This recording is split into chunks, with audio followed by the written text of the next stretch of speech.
Hello everyone, this is CJ with Cycletron. Well, it looks like Harley got another form of corporate bailout, although certainly it was indirect.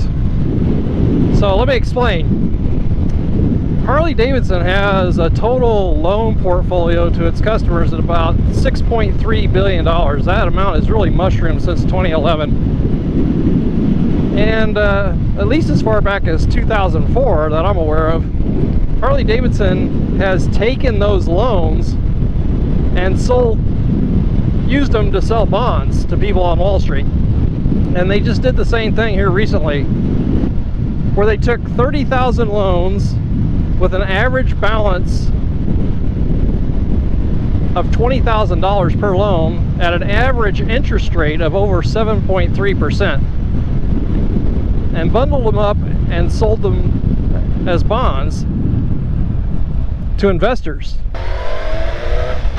with a yield of around 3%, a maturity out about 5 years. So why would they do that? It reminds me of the J.G. Wentworth commercials involving structured settlements. It's my money and I need it now. You know, Harley Davidson would make more money just keeping those loans themselves instead of bundling them as bonds and basically paying out half the interest they're going to earn to bondholders. But they get the money immediately, so they just raised $605 million. They've been doing other things lately. They've been tapping their lines of credit, slashing expenses. So I'll use a separate video to kind of get into more of that. But a couple interesting things came out of all this. So you had one Wall Street analyst saying, you know, the reason why Harley's consumer loan portfolio is so large is due to the, quote, financing propensity of its customers. And that ties in with some of the other things I've been talking about. I mean, Harley has no issue with their dealers charging well above MSRP. And why would that be? I mean, they're selling the bike either way. The dealer's keeping the excess profit, but 2/3 of motorcycle purchases at a Harley dealership are financed with Harley Davidson Financial Services. The other thing Harley does is they use, in many cases, predatory financing tactics, financing people with marginal credit, getting them in for high interest rates. I mean, the fact that their average interest rate for these loan portfolios is 7.3% tells you something.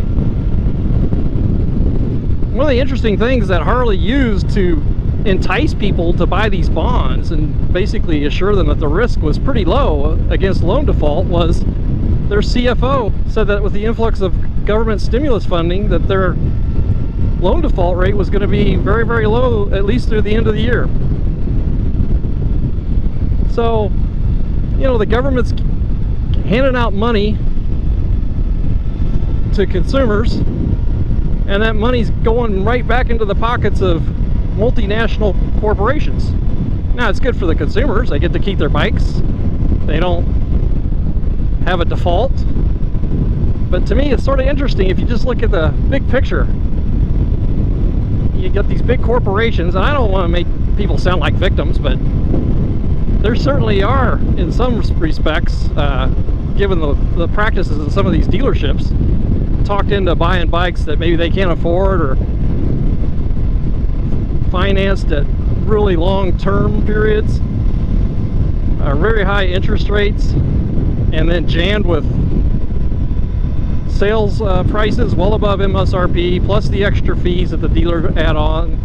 It's kind of a vicious circle, really. So really, this is just a quick video to highlight some of these things. Their total loan portfolio over $6 billion. They're bundling these loans into bond sales. They're giving up half the interest they would typically make to get immediate funding.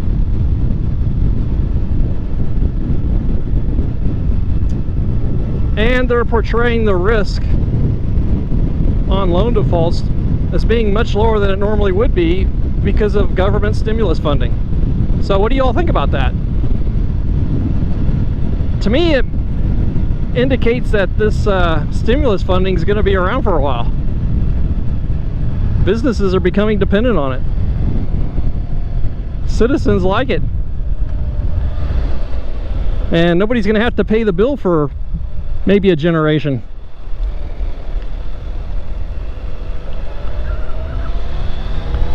So please let me know your thoughts in the comments section.